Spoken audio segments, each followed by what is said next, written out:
Welcome, everyone. Today, we're going to explore an absolutely incredible story of faith and redemption.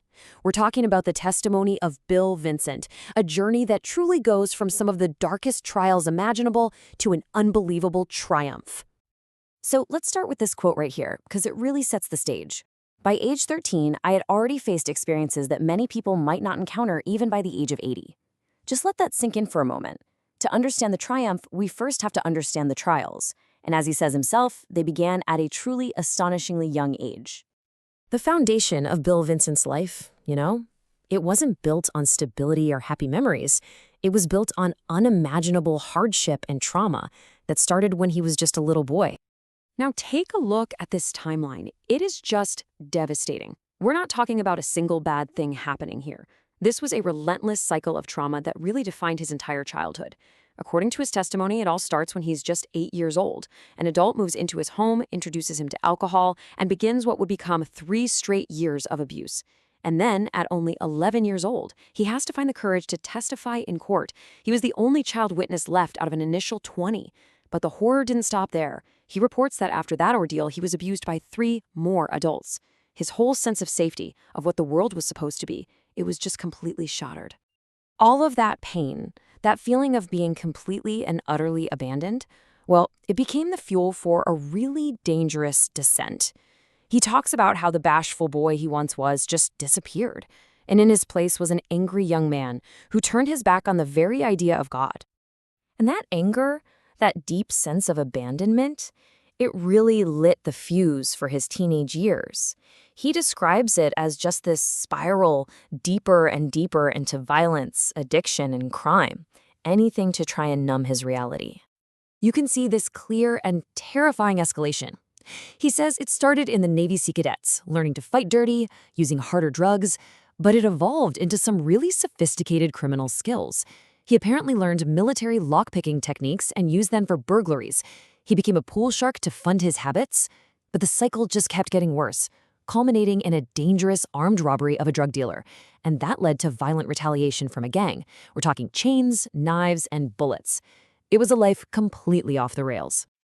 And this number represents what he calls his absolute lowest point, 4. That's how many times he says he attempted to take his own life. It just underscores the sheer depth of his despair. In one attempt, he jumped from a school roof. In another, he swallowed a dose of Vicodin so massive that the doctors apparently couldn't even explain how he survived. So this leads us to the most critical question, right? How does a life that is so completely consumed by darkness and despair possibly find a turning point? For Bill, who felt like he'd lived 80 years by the time he was 13, that moment arrived in the form of a totally unexpected invitation that was about to change everything.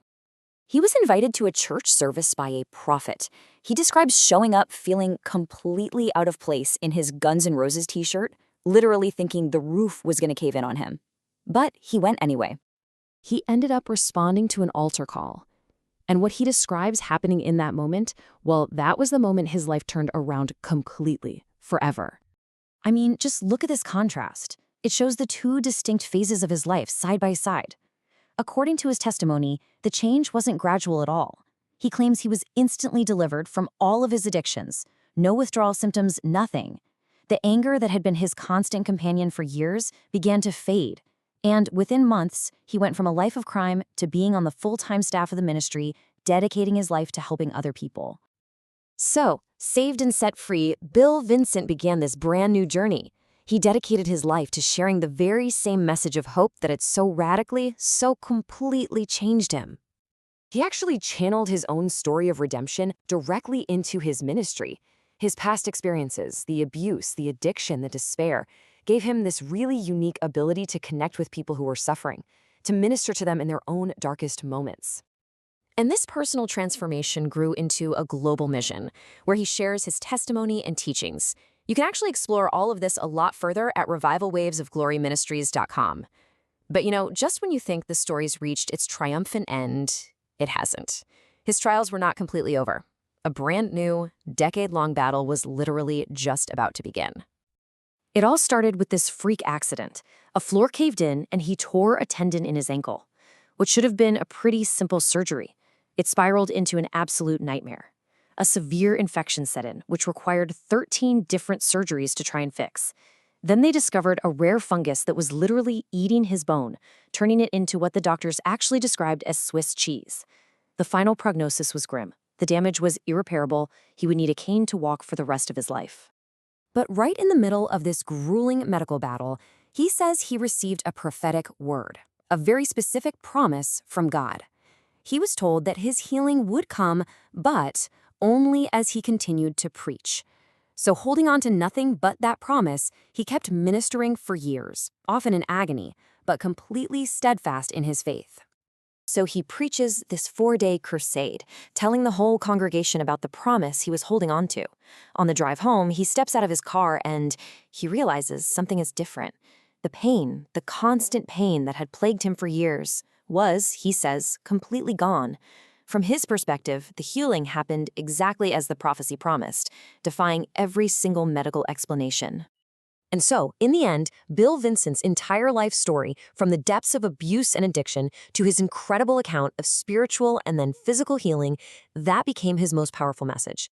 He became what he calls a living testimony, his own life serving as tangible proof of the principles of redemption and healing that he preaches.